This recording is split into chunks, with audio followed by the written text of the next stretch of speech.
나는 복을 싫어한다 그런 사람은 아무도 없죠. 그런데 대부분의 사람들이 복을 받기를 원하면서 환경이 복된 환경이 되어서 내가 복을 받기를, 복되게 살아가기를 바랍니다. 그런데 성경은 전혀 다르게 말합니다. 성경은 복된 환경이 아니라 복된 존재가 되라는 거예요.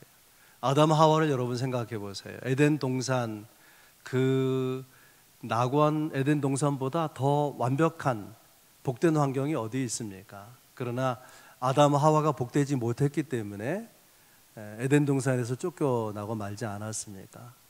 시편 1편에 보면 복 있는 사람은 이러이러하다 그렇게 말하지 복된 환경이 이러이러하다 그렇게 말하지 않습니다.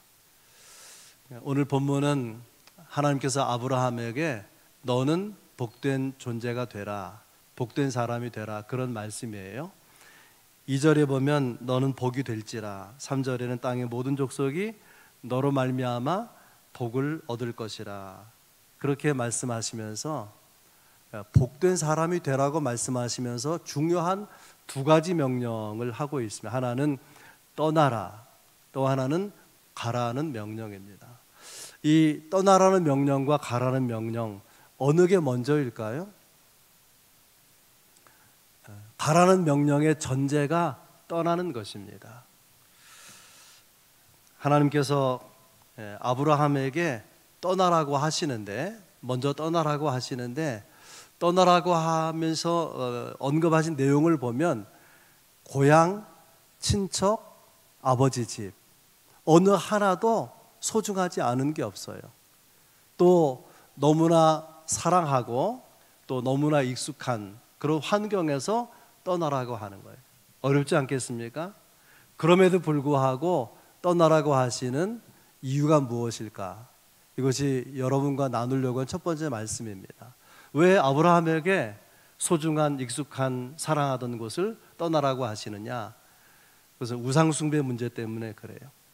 여호수아 24장에 보면 여호수아가 이스라엘 백성들을 세겜에 모으고 유언적으로 말하는 대목 가운데 이런 내용이 있어요. 아브라함의 아버지 나홀의 아버지 데라가 강 저쪽에 거주하여 다른 신들을 섬겼으나 내가 너희의 조상 아브라함을 강 저쪽에서 이끌어 내었느니라.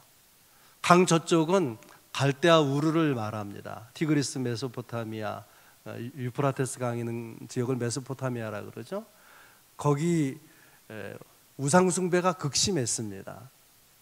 그런 우상숭배하는 지역에서 아브라함의 아버지 그 조상들이 이교도로 우상을 섬기고 있었단 말이죠.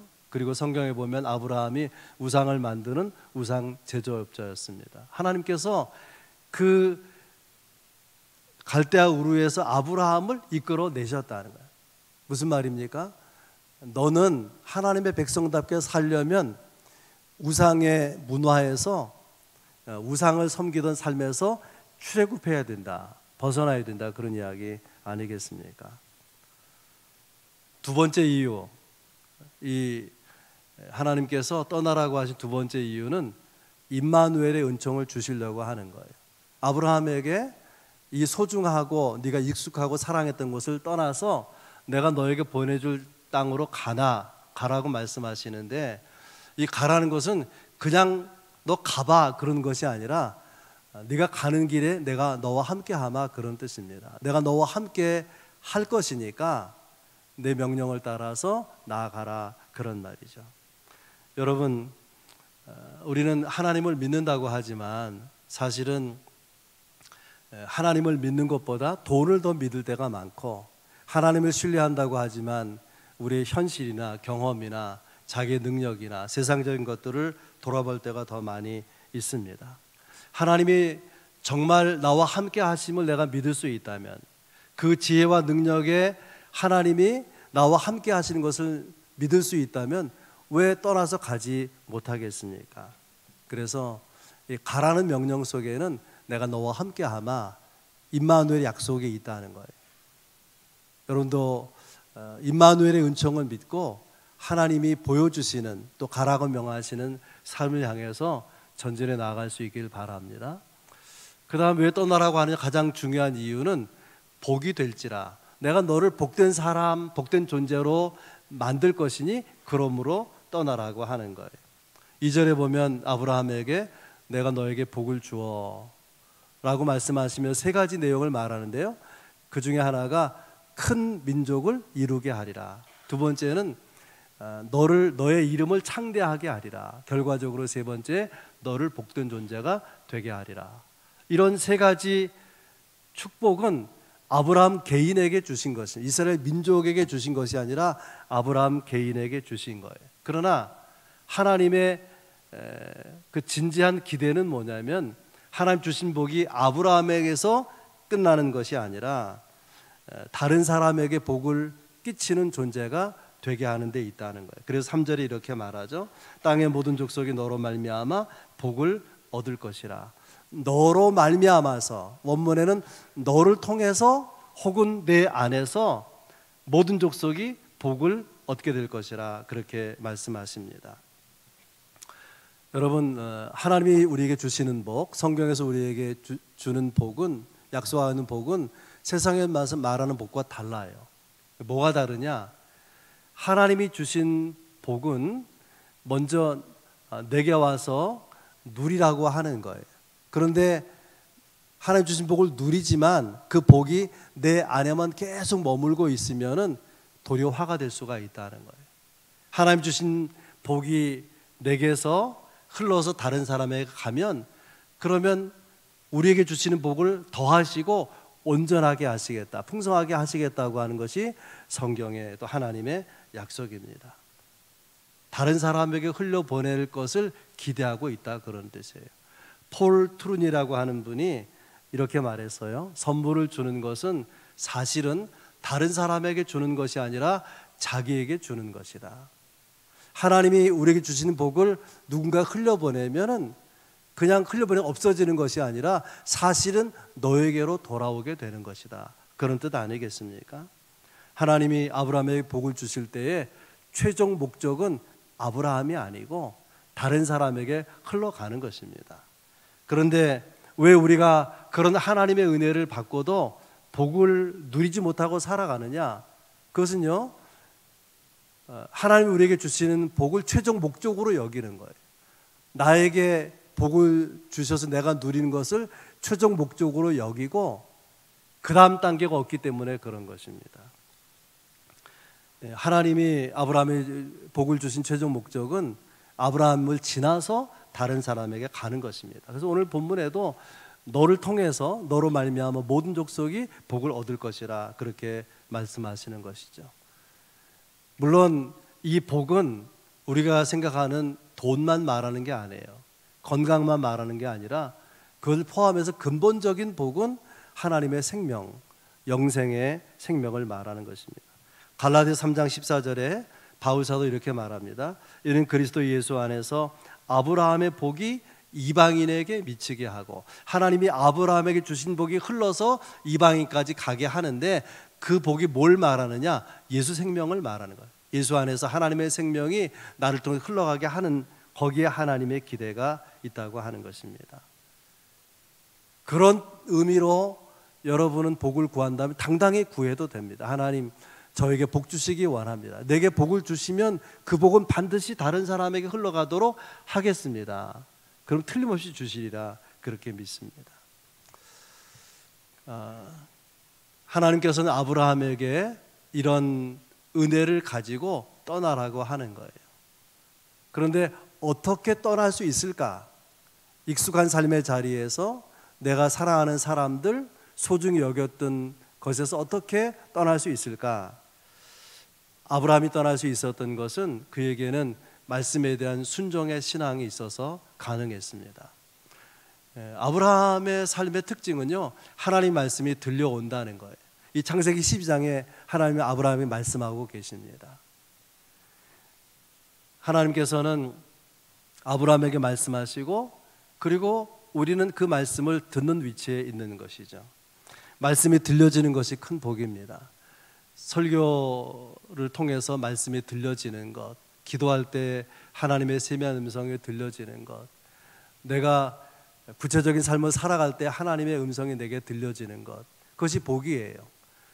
가장 안타까운 것은 하나님의 말씀이 들려지는 예배의 자리, 설교를 들으면서도 한마디도 마음에 와닿지 않는다. 그처럼 불행한 일이 어디에 있습니까? 아브라함은 시시로 주의 말씀이 들려지던 사람이에요. 이 부르심을 받을 때도, 아들을 장가 보낼 때도, 그의 삶의 위기의 국면에도 시시로 하나님의 말씀이 들려왔습니다. 더 중요한 것은 그가 하나님의 말씀을 들을 뿐 아니라 들은 다음에는 말씀을 따라 순종하는 삶을 살았다는 거예요. 4절에 나와 있죠. 이 아브라함이 여호와의 말씀을 따라갔고, 말씀을 듣기만 한 것이 아니라 말씀을 따라 순종했다고 하는 거 아니겠습니까? 제가 신학교 다닐 때에 아주 귀에 못에 박히도록 들었던 표현이 있어요. 신명기적 정신. 그게 도대체 뭘 말하는 걸까? 그걸 요약하면 이런 뜻입니다. 하나님의 말씀에 순종하면 하나님이 축복을 주시고, 하나님의 말씀에 불순종하면 하나님이 저주하신다. 이게 신명기적 정신의 핵심이에요. 신명기서 28장을 축복장이라고 말하잖아요. 근데 정말 읽어보면은 뒷부분의 3분의 2는 저주에 대한 내용이에요. 말씀에 불순종하는 자를 이렇게 저주하신다. 말씀에 순종하면 축복하신다는 내용은 앞부분에 3분의 1 나와 있습니다. 하나님께서 축복의 의도를 가지고 아브라함에게 찾아오셔서 떠나서 가라, 그렇게 말씀하시는데, 말씀을 잘 보면 내가 너에게 보여준 땅으로 가라, 청사진을 제시하고 가라는 게 아니고 보여줄 땅으로 가라는 거예요. 아직은 보지 못했다, 그런 뜻이에요. 언제 가라고 하는지, 어디로 가라고 하는지 구체적인 일정이나 지시가 없어요. 그래서 히브리서 11장에 보면 이때 아브라함이 하나님의 말씀을 듣고 떠나서 간 것을 뭐라고 말하냐면 갈 바를 알지 못하고 나아갔다는 거예요. 어디로 어떻게 가야 할지를 모르고 떠났다고 하는 거예요. 아브라함이 어떻게 그렇게 할 수가 있었을까요? 하나님의 말씀이기 때문에 일단 순종하고 보는 거예요. 여러분의 신앙이 될 수 있기를 바랍니다. 그것이 하나님의 말씀이라면 일단 순종하고 보는 거예요. 이 신앙이 얼마나 중요한지 여러분 생각해 볼 수 있기를 바랍니다. 우리가 양력설, 음력설을 다 이렇게 기억하고 있기 때문에 1월 1일도 새해고요. 또 음력으로 생각하면 오늘이 새해 첫날 아닙니까? 새해가 되면 결심하죠. 몸과 마음의 관계를 생각해 보세요. 우리는 마음이 정말 중요하다, 그래서 새해 결심하잖아요. 근데 결심한 대로 살아지나요? 몸이 따르지 않을 때가 많이 있단 말이죠. 그런데 놀랍게도 아직 마음은 내키지 않았는데 일단 몸을 움직여서 행동해 보면 마음이 따라오는 경우가 있어요. 내가 그 일을 할 수 있을까? 해야 되나? 머뭇거리고 망설일 때가 있는데 해보면 그 일을 좋아하게 되고 하고 싶어지는 그런 변화가 일어나기도 하는 것입니다. 예수님께서 베드로와 안드레를 부르시는 장면 여러분 생각해 보세요. 바닷가에서 고기 잡고 있는 베드로 안드레를 향해서 예수님께서 이렇게 말씀하십니다. 나를 따라오라, 내가 너로 사람을 낚는 어부가 되게 하리라. 그러자 이 두 사람이 어떻게 반응하느냐? 배와 그물을 버려두고 따르니라, 이렇게 돼 있어요. 나를 따라오라는 주님의 말씀이 있고 따르니라라는 제자들의 응답이 있습니다. 이 사이에 여러 가지가 복잡하게 끼면 순종하지 못하는 거예요. 하나님은 또 예수 그리스도 우리 주님은 말씀하시는 분이고 우리는 말씀에 순종으로 응답할 하나님의 백성이에요. 이 사이에 많은 것들을 두지 않기를 바랍니다. 복잡하면 따를 수가 없는 거예요. 그래서 어떻게 이 아브라함이 떠날 수 있었느냐? 말씀이면 순종하는 신앙이 있었기 때문에 떠날 수 있었고, 비슷하지만 두 번째는 하나님을 믿는 믿음이 아브라함에게 있었다는 거예요. 여러분 잘 생각해 볼 수 있길 바랍니다. 이 떠나라는 창세기 12장의 말씀을 어떤 사람들은요 갈대우르에서 받았다고 하는, 성경을 잘 읽어보면 갈대우르가 아니고 하란에서 이 말씀을 받았어요. 하란은 아브라함의 고향이 아니고 아브라함의 형제들 친척들이 거기 살지 않고, 물론 아브라함의 아버지 데라도 그 집이 거기에 있질 않아요. 근데 하나님께서 아브라함에게 나타나서 하란에 있을 때 고향과 친척과 아버지 집을 떠나라는 거예요. 이게 안 맞잖아요? 고향이 아닌데, 또 친척들이 거기 없는데, 아버지 집이 거기 없는데. 무슨 말이냐면 아브라함이 이 하란을 고향처럼 여기고 있다는 거예요. 친척들이 있고 아버지 집이 있고 형제들이 있고 친구들이 있는 고향처럼 여기고, 여기가 좋다고 머물러 살고 있다는 거예요. 어디로 가야 되는데? 가나안 땅으로 가야 되는데 너무 살기 좋으시니까 여기에 그냥 자리 잡고 눌러 앉아 있는 것입니다. 그러던 어느 날 하나님께서 아브라함에게 찾아오셔서 말씀하시는 거예요. 너는 복이 될지라. 너는 떠나서, 이곳을 떠나서 내가 너에게 보여줄 땅으로 가라. 그 말씀을 듣고 아브라함이 떠났어요. 이런 아브라함의 모습을 히브리서 11장에서는 하나님을 믿는 믿음이었다라고 말하고 있습니다. 히브리 11장 8절이에요. 믿음으로 아브라함은 부르심을 받았을 때 순종하여 장래 유업으로 받을 땅에 나아갈세. 아브라함이 가나안 땅으로 나아간 것은 하나님을 믿는 믿음이 있었기 때문이라고 하는 거예요. 성경을 자세히 연구하면은 그 하란이라고 하는 곳에서 가나안 땅으로 가는 걸음이 지체됐어요. 근데 언제 출발하느냐? 아브라함의 아버지 데라가 죽자 장례를 치르고 가나안 땅으로 출발한 거예요. 아버지 데라가 가나안 땅으로 가는 걸림돌이었다 그 말이죠. 걸림돌이었다.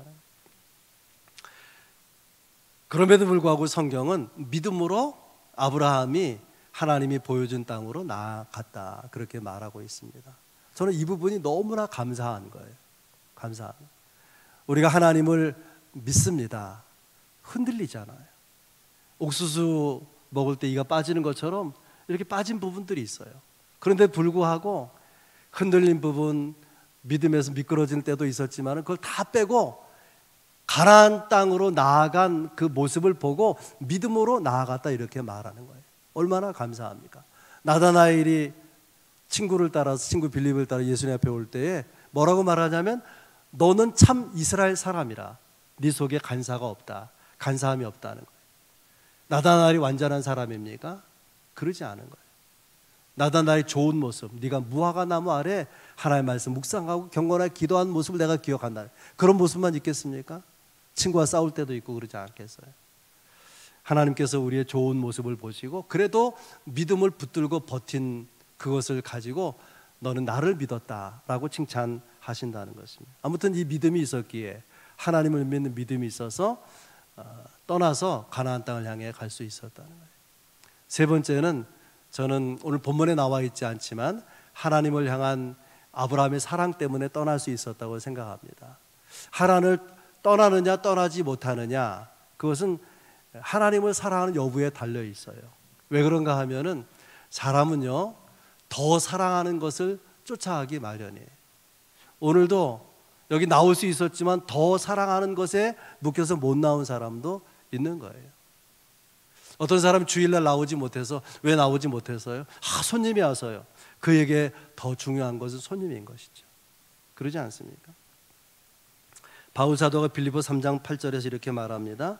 예수 그리스도를 아는 지식이 가장 고상하기 때문이라.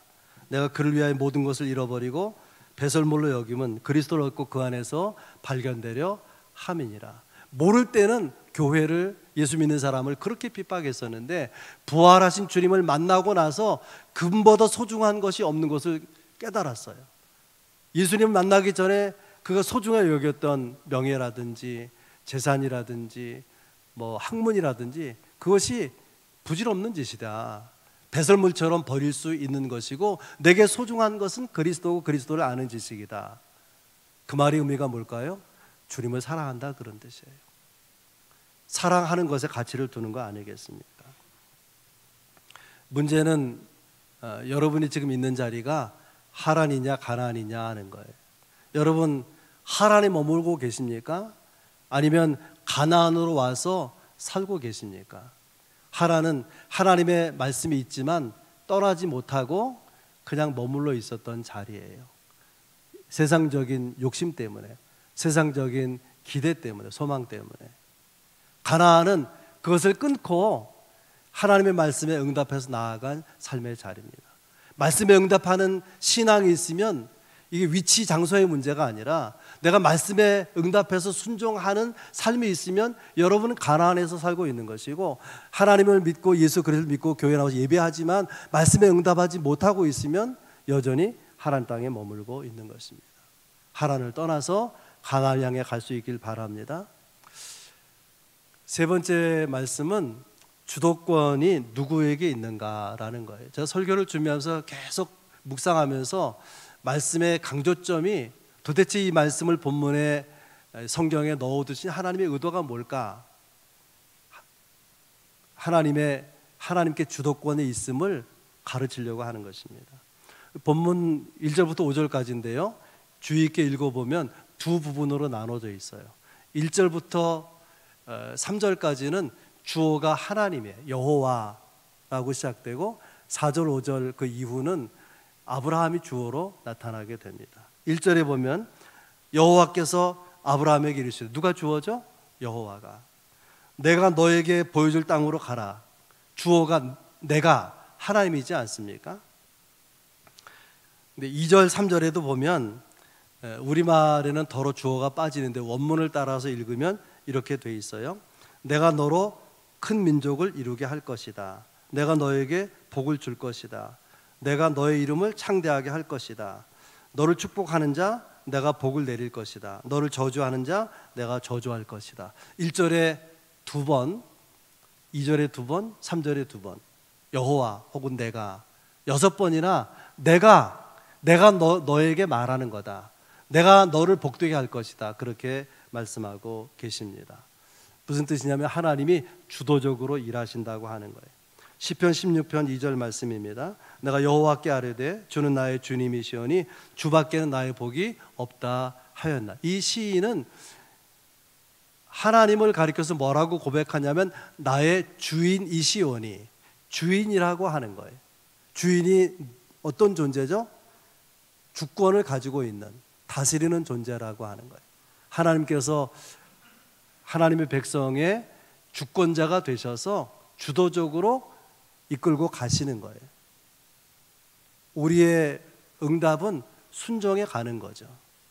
하나님이 주도적으로 인도해 가실 때 순종하면 그 결과가 복된 존재가 되는 거예요. 그리고 복된 삶을 누리게 되는 것입니다. 하나님의 주도권을 여러분 인정하고 순종할 수 있길 바랍니다. 그렇게 응답해 갈 때에 우리 편에서의 최상의 응답, 주도권을 가지고 우리의 삶의 행복이 되도록 이끌어 가시는 하나님께 대한 우리의 최고의 응답은 제단을 쌓는 것입니다. 그래서 7절에 보면 제단을 쌓았다는 표현이 나오죠.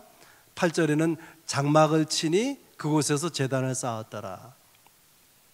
아브라함의 이야기를 기록하면서 두 가지 단어가 중요하게 등장하는데 하나는 장막이고 하나는 제단이에요. 장막은 내가 사는 집이고 제단은 하나님께 예배드리는 장소를 말하는 것이죠. 아브라함이 장막 치고 살면 되는데 왜 제단을 쌓았을까? 제단을 쌓은 동기가 무엇일까? 5절이 이렇게 되어 있습니다. 아브라함이 그의 아내 사레와 조카 롯과 하란에서 모은 모든 소유와 얻은 사람들 이끌고 가나안 땅으로 가려고 떠나서 마침내 가나안 땅에 들어갔더라. 마침내가 뭘 의미하는 거죠? 오는 길에 고생이 많았다 그 말이에요. 천신만고 끝에 가나안 땅에 도착했어요. 아브라함이 어떤 생각이 들어서 어떤 마음이 들었을까요? 하나님, 제가요 드디어 마침내 가나안 땅에 도착했네요. 감격이 있다 그 말이에요. 여기 느낌표를 붙이고 있는 장면입니다. 그런데 아브라함이요 이런 감격 속에서 나중에 시간이 지나서 정신 차리고 보니까 주변에 대적들이 많은 거예요. 6절에 이렇게 되어 있죠. 그때 가나안 사람이 그 땅에 거주하였다. 하나님이 가서 살라고 한 땅이 빈 땅이 아니고 가나안 족속들 그리고 블레셋 사람들, 거인족이 있는 블레셋 사람들이 거기 딱 버티고 원주민으로 토착민으로 버티고 있는 거예요. 여러분이 그 자리에 있었으면 아마 두려웠을 거예요. 그 장대한, 막 기골이 장대한 사람들을 보면서 주눅이 들었을 거예요. 어쩌면 이 땅을 차지하기보다 내 목숨이 끊어질지 모르겠다, 그런 두려움이 있을지 모르겠습니다. 하나님께서 그렇게 두려워하는 순간에 아브라함에게 뭐라고 말씀하시냐? 그 7절이에요. 내가 이 땅을 내 자손에게 주리라. 이 땅은 결국 너와 후손의 땅이 될 것이라, 그런 뜻 아니겠습니까? 아마 이런 마음을 전달하는 표현이죠. 아브라함아, 너 두렵냐? 두려워하지 말아라. 염려하지 말아라. 내가 너와 함께 있지 않냐? 결국 이 가나안 땅은 너와 내 자손의 땅이 될 것이라, 그렇게 말씀하시는 것입니다. 이런 하나님의 약속의 말씀을 받고 하나님의 약속을 확신하게 되면서 아브라함의 행동이 뭐냐면 제단을 쌓았다는 거예요. 예배를 드렸다는 거 아닙니까? 이때의 예배, 이때의 제단은 감사의 제단, 감사의 예배 아니겠습니까? 여러분, 하나님은 우리를 부르시고 우리에게 말씀하시고 우리에게 복을 주시기 원하시는 분이에요. 그래서 우리에게 말씀하시기도 하고 명령하기도 하는데, 우리의 마음이 복잡하면은 이 감사가 사라지는 거예요. 하나님이 나를 부르실 때는, 내게 명하실 때는, 내 삶을 인도하실 때는 나를 복되게 할 것이라, 너는 복이 될지라, 너로 말미암은 모든 족속이 복을 얻을 것이라, 그것을 믿을 때에, 단순하게 믿을 때에 우리는 감사로 예배하게 되지 않겠습니까? 여러분, 장목보다 중요한 것은 제단, 예배를 드리는 것인데, 예배가 우리에게 주는 최대 축복은 무엇이냐? 그것은 하나님의 임재입니다. 우리가 하나님께 기대하는 게 많이 있죠. 돈도 원하고 건강도 원하고 형통도 원하고 문제 해결도 원하고 하지만은, 그러나 정말 깊이 경험하고 깨닫고 보면은 그거는 다 부차적인 것이고, 하나님이 가장 큰 선물이에요. 가장 큰 은혜는 하나님 자신인 것입니다. 왜 우리가 하나님을 믿으면서도 가슴 뛰는 고백이 없는지, 예배하고 기도하고 찬양하면서도 왜 설레임이 없는지, 가슴 뿌듯함이 없는지, 그것은 하나님의 임재를 놓치고 살기 때문에 그런 것입니다.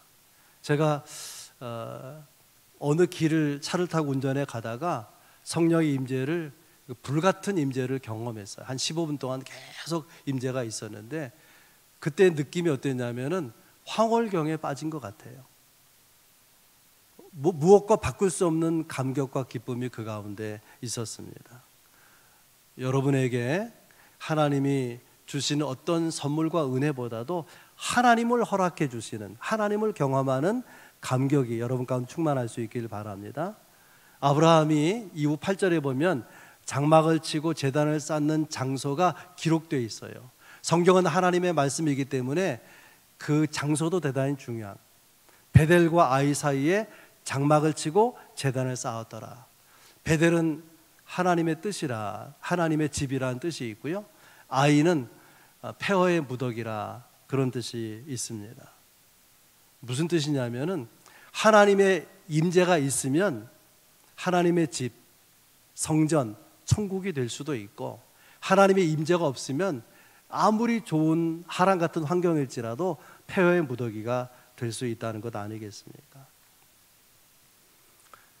이야기 하나를 하고 마치겠습니다. 코리텐 봄이라고 하는 화란 네덜란드 여인이 나치 히틀러 그 시절에 그가 체포되어 가지고 포로 수용소에 갇히게 됐습니다. 감옥에 갇히게 됐어요. 그때 이 여인이 하나님 앞에 이렇게 기도합니다. 하나님, 이 수용소, 내가 감옥에 갇혀 있지만 만약에 예배만 드릴 수 있도록 은혜를 베푸시면 절대로 내가 불평하지 않겠습니다. 간절히 기도했어요. 근데 그의 기도와 달리 갑자기 이가 들끓기 시작하는 거예요. 그 수용소 안에, 이 여인이 있는 그 주변에. 견딜 수가 없는 거예요. 근데 시간이 지나면서 어떤 현상이 벌어지는가 하면은, 그 코리텐 봄이 있는 그 수용소에 이가 너무 많다는 소문이 나서 간수도 오기를 꺼리는 거예요. 그러니까 떠들어도 제지하는 사람이 없는 거예요. 그래서 거기서 마음껏 찬양하고 기도하고 거기 수용되는 사람들에게 복음을 전하고 많은 사람들이 예수 믿고 구원받게 되었습니다. 이 여인과 더불어서 찬양하고 기도하고 예배하는 그곳에 물론 일은 득실거리지만 수용소 어두운 그런 감옥 같은 상황에 있지만은 거기가 천국 아니겠습니까? 하나님의 임재가 이루어지는 그곳. 설교를 준비하면서 떠오른 찬송가가 있어요. 찬송가 483장에 내 영혼이 은총 입어 이렇게 돼 있어요. 내 영혼이 은총 입어 중한재진 벗고보니 슬픔 많은 이 세상도 천국으로 화하도다. 3절 가사가 중요합니다. 높은 산이 거친 들이 초막이나 궁궐이나 내 주 예수 모신 곳이 그 어디나 하늘나라. 초막도 하나님만 계시면 하늘나라가 된다는 거 아니겠습니까? 여러분, 하나님의 임재가 가장 강력하게 나타날 수 있는 자리가 있다면 어딜까요? 그 제단이에요. 그것이 예배입니다. 예배가 살면 인생이 살아나는 것입니다. 만약에 예배에서도 여러분이 은혜를 받지 못하면 어디서 은혜를 받을 수 있겠습니까? 예배에서 위로를 얻지 못하면 어디에서 위로를 얻고자 하는 것입니까? 예배에서 여러분이 비전을 발견하지 못하면 어디에서 비전을 발견하려고 하는 것입니까? 어떤 어려움이 있어도 예배 가운데 하나님의 임재를 경험하면 우리는 극복하고 승리하는 삶을 살아갈 수가 있는 것입니다. 하나님께서 아브라함에게 찾아오셔서 이렇게 말씀하시죠. 너는 복이 될지라. 너는 복된 존재가 되라고 명령하십니다. 우리는 예수 안에서 이미 복을 받은 사람이에요. 복을 누릴 수 있는 특권을 받았습니다. 하나님의 기대는 한 걸음 더 나아가서 복을 끼치는 사람이 되라는 거예요. 우리가 복음을 전하고 그리스도를 알게 해서 하나님을 전해서 그들도 나처럼 복을 누리는 사람이 되게 할 그런 사명이 우리에게 있다는 것입니다. 그러면 우리에게 필요한 자세는 무엇이냐? 아브라함처럼 하나님의 말씀이면 일단 순종하는 거예요. 많은 믿을 것들이 있지만은 무엇보다 하나님을 믿는 믿음으로 나아가는 것입니다. 우리가 관심을 가지고 소중하게 여긴 것들이 많이 있지만 무엇보다 하나님을 먼저 사랑하는 것입니다. 그렇게 나아갈 때 놀랍게도 하나님은 나를 바꾸시는 거예요. 복된 존재로. 그래서 복이 나를 통해서 가족과 형제와 친척과 이웃과 주변을 향해서 흘러가게 하시는 것입니다. 부정으로 보면 새해 첫날 아닙니까? 하나님이 여러분을 복된 존재로 만드셔서 여러분 때문에 많은 사람이 복을 얻게 되는 축복이 있기를 주의 이름으로 축원합니다. 좋으신 하나님 아버지, 오늘 구정명절 거룩한 주일